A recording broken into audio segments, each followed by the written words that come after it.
Assalamualaikum warahmatullahi wabarakatuh.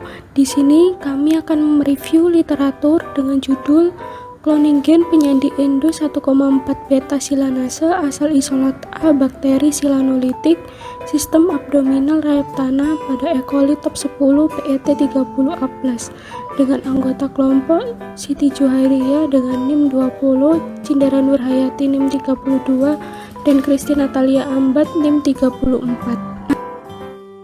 Berikut outline yang akan kami bahas. Yang pertama isolasi gen, yang kedua cloning gen, dan yang ketiga ekspresi dan purifikasi. 3 langkah utama isolasi gen dengan metode PCR yaitu denaturasi, annealing, dan extension. Isolasi gen dengan metode PCR. Pada metode PCR terdapat 3 langkah utama yaitu denaturasi, annealing, dan extension. Proses pertama yaitu denaturasi yang terjadi pada suhu 94 derajat Celcius. Pada proses ini, DNA cetakan mengalami denaturasi dari untai ganda menjadi untai tunggal. Proses denaturasi akan memudahkan primer untuk menempel pada DNA. Proses selanjutnya yaitu annealing. Annealing merupakan proses penempelan primer pada DNA template yang mempunyai pasangan basa yang komplement dengan primer. Dalam proses annealing selalu dilakukan variasi suhu untuk menentukan suhu yang tepat, karena jika suhu terlalu rendah, maka primer akan menempel ke daerah yang kurang spesifik, sehingga dimungkinkan akan terjadi amplifikasi lebih dari satu gen yang diinginkan. Namun, jika suhu terlalu tinggi, kemungkinan primer tidak akan menempel pada sisi manapun dari cetakan DNA. Proses amplifikasi gen endo 1,4 beta silanase dari isolat A dilakukan dengan memvariasi suhu annealing pada suhu 40 derajat Celcius, 48 derajat Celcius, 52 derajat Celcius, dan 58 derajat Celcius. Dari variasi suhu tersebut, gen penyandi endo 1,4 beta silanase dari isolat A dapat teramplifikasi dengan suhu annealing 58 derajat Celcius. Amplikon yang didapatkan berasal dari pasangan primer XINF dan XINR dengan ukuran basa nukleotida gen endo 1,4 beta silanase adalah kurang lebih 600 base pair. Proses terakhir yaitu extension yang dilakukan pada suhu 72 derajat Celcius yang merupakan suhu optimum dari tet polimerase. Extension merupakan proses perpanjangan untai DNA oleh DNA polimerase, di mana perpanjangan rantai ini telah dibatasi oleh kedua buah primer yang menempel. Rantai DNA diperpanjang dengan menambahkan basa nukleotida yang berasal dari DNTP. Yaitu cloning gen. Cloning gen pada penelitian ini menggunakan plasmid PET30A+ dengan tahapan sebagai berikut. Yang pertama, restriksi amplikon dan plasmid PET30A+. Yang kedua, ligasi gen penyandi endo 1,4 beta silanase dan plasmid PET30A+. Yang ketiga, transformasi plasmid PET30A+ rekombinan ke E. coli top 10. Kemudian yang terakhir, seleksi transforman E. coli top 10 pembawa plasmid PET30A+ rekombinan. Untuk lebih detailnya dapat dilihat pada slide selanjutnya. Yang pertama yaitu restriksi amplikon dan plasmid PET30A+. Amplikon yang telah dimurnikan dan plasmid yang telah diisolasi dilakukan proses restriksi, yaitu proses pemotongan DNA oleh enzim restriksi yang digunakan yaitu SACL dan XHOL atau SOL dan regen-regen tertentu. Untuk menjaga pH pada DNA tetap stabil pada saat proses restriksi, maka ditambahkan buffer restriksi. Selain itu juga ditambahkan BSA atau bovine albumin serum yang bertugas sebagai penstabil enzim sehingga kerja enzim restriksi dalam memotong DNA tidak mengalami kesalahan.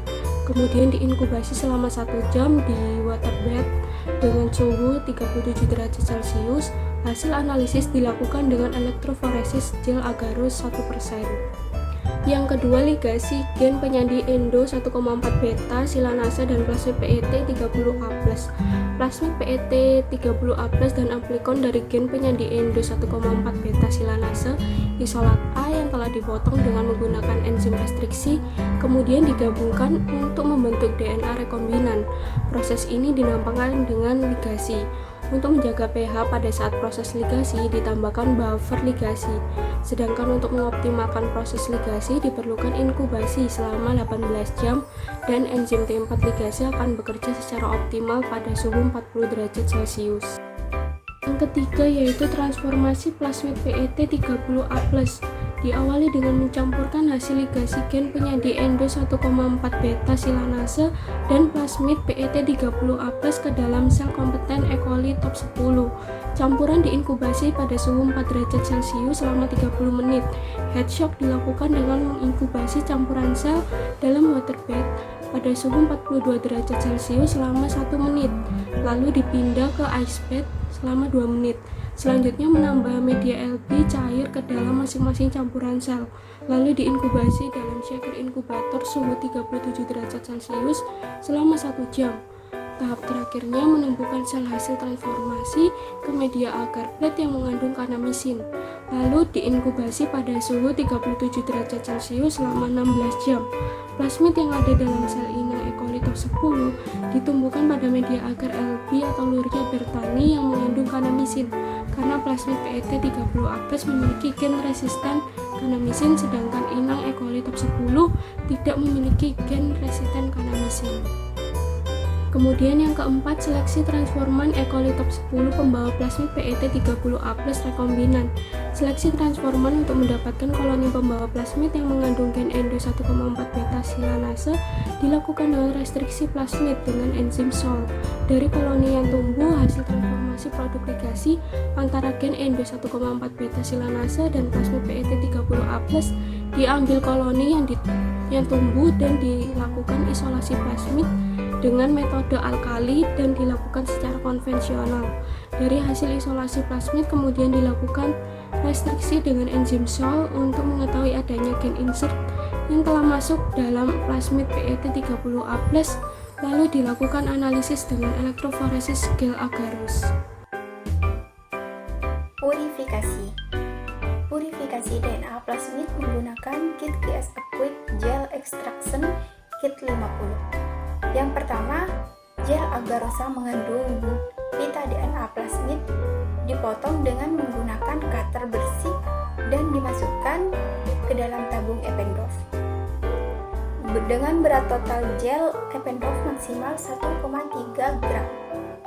Yang kedua, menambahkan buffer Qg 3 kali volume pada tabung tersebut dan diinkubasi dalam water bath dengan suhu 50 derajat Celcius selama 10 menit, yang setiap 5 menitnya tabung Eppendorf dibolak-balik untuk menghomogenkan larutan.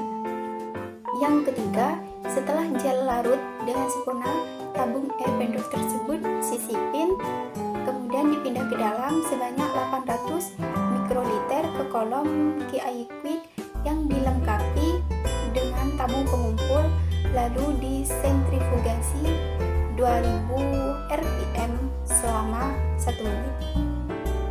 Yang keempat, air pada tabung pengumpul dibuang pada kolom dan dicuci dengan buffer PA sebanyak 750 mikroliter dan didiamkan selama 30 menit.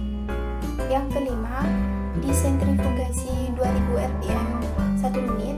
Air pada tabung pengumpul dibuang dan dilakukan 1 kali lagi disentrifugasi 2000 rpm selama 1 menit. Yang keenam, menambah DDH2O 30 mikroliter pada kolom, sedangkan tabung pengumpul diganti dengan tabung Eppendorf baru yang steril dan didiamkan selama 30 menit, baru dilakukan sentrifugasi 2000 rpm selama 1 menit. Dan yang terakhir, mengulangi langkah tersebut sekali lagi. Larutan yang berada di dalam tabung Eppendorf disimpan dalam freezer dengan suhu minus 200 derajat Celcius. ekspresi. Metode yang digunakan yaitu metode teknologi DNA rekombinan atau rekayasa genetik yang inti dari prosesnya yaitu cloning gen. Molekul DNA rekombinan perlu dimasukkan ke dalam suatu sel inang untuk dapat mengekspresikan produk DNA sisipan. Beberapa komponen yang perlu diperhatikan dalam memilih sel inang yang baik untuk pengklonan adalah sebaiknya sel inang memiliki tingkat pertumbuhan yang cepat, dapat tumbuh pada medium kultur, tidak bersifat patogen, dan dapat ditransformasi oleh DNA dan stabil. Sel inang dalam pengklonan umumnya berupa mikroorganisme, misalnya Escherichia coli, Bacillus subtilis, dan Saccharomyces cerevisiae. Dalam penelitian sel inang, yang digunakan yaitu E. coli top 10.